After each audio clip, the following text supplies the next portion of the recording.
இந்தியாவிலிருந்து அமெரிக்காவிற்கு ஏற்றுமதி செய்யப்படும் பொருட்களுக்கு கிட்டத்தட்ட 50% மேலான வரியை அமெரிக்க அரசு விதித்துள்ளது.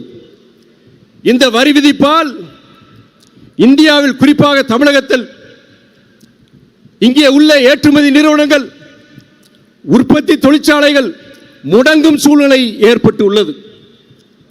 ஜவுளித்துறை உட்பட பல்வேறு துறைகளை சார்ந்த தொழிற்சாலையில் பணியாற்றும் லட்சக்கணக்கானோர் வேலைகள் பறிபோகும் சூழ்நிலை உருவாகி உள்ளது.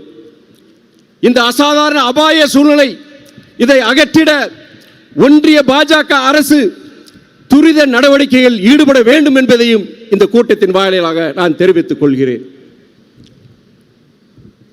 உழுதுண்டு வாழ்வாரே வாழ்வார், மற்றெல்லாம் தொழுதுண்டு பின் செல்பவர் என்று திருவள்ளுவர் கூறினார்.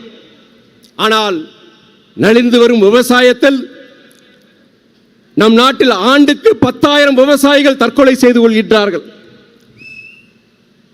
கடந்த 11 ஆண்டுகளில் 1,00,000க்கும் மேற்பட்ட விவசாயிகள் இந்த நாட்டில் தற்கொலை செய்துள்ளார்கள்.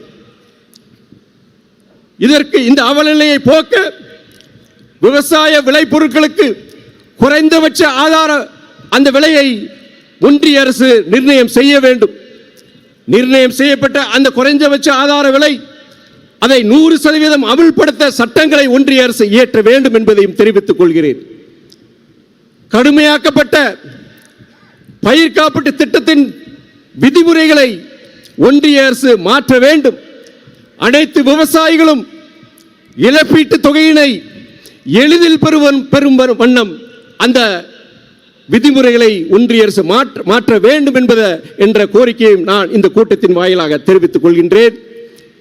ஏற்கனவே நலிவடைந்து வரும் விவசாயத்தில் மயில், காட்டுப்பன்றி போன்ற வன விலங்குகளால் விவசாயமே முற்றிலும் அழிந்துவிடும் சூழ்நிலை ஏற்பட்டுள்ளது. இந்த பிரச்சனைகளுக்கு உரிய தீர்வை காணும் அந்த அதிகாரத்தை மாநில அரசுகளுக்கு வழங்க ஒன்றிய அரசு தேசிய வனவிலங்கு சட்டத்தில் மாற்றங்களை கொண்டு வர வேண்டும் என்பதும் ஒரு முக்கியமான கருத்து.